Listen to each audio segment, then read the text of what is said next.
I was like, I want to do theater. I Mm-hmm. always wanted to act. I always wanted to let's see what it's about. So I Mm-hmm. took my first theater class. Shout out to my first theater teacher. His name was Donald Leonard Lyford Jr. And I know that because we made his name into a vocal warm up. I won't sing it. It's a Donald, bit. wait, say it. Okay, I have to sing it now. Donald Leonard Lyford Jr., Donald Leonard Lyford Jr., Donald Leonard Lyford Jr., Donald Leonard Lyford Jr. And he was an Wow. icon legend, RIP. He passed away in 2010. Wow. First theater teacher. I sat down. I'll make this short, I promise. No. Whoa. I sat down in the auditorium because theater took place in the auditorium. So big ass room, and there's like 10 of us. And it's a mixture of kids, mostly seniors, but also I was a freshman. So I got to meet a lot of different people in that class. Mm-hmm. I learned, we did an improv scene, and I learned what improv was. Literally, we were on the bare stage, nothing on that stage except for 2 chairs. It was me and my friend who I was getting to know at the time.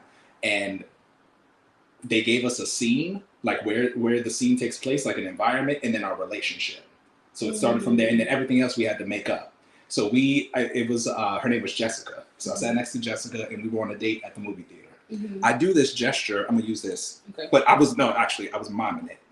So I'm like, all right, let me imagine. There's nothing on this stage I can go off of. Let me use my imagination. So it was fun for me, and it was like creative and competitive in that way. But I put my hand over her shoulder, and I'm looking out at nothing. Mr. Lyford's in the back of the auditorium.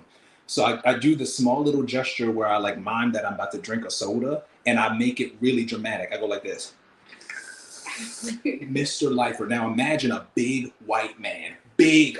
William Shatner from Star Trek. If anyone, like, if you want to backtrack and go, like, William Shatner from Star Trek, he's a big thing of Santa Claus without the beard. Big white man, big stomach. You hear this bellow from the back. He goes, huh, huh, huh, an authentic, big old girthy laugh. Yeah. That's when I knew that what I'm doing right here can affect other people. Right. And from there, he kind of took on this mentorship role, and I just continued to do it. He asked me to be in the musical production. I continued to be in theater up until like all throughout high school. I did and that became like the clique. That became my sports because I wasn't necessarily competitive against others. Mm-hmm. I was allowed to be competitive to myself. How can I be the best actor for me and tell the most authentic story? That's when I really started to get on the roll, and it became more than just like be seen, which is great. You're allowed to be seen, but I learned a lot of transferable skills, public speaking, how to have courage, how to have empathy, walk in other people's shoes through it, and it was just a lot of damn fun.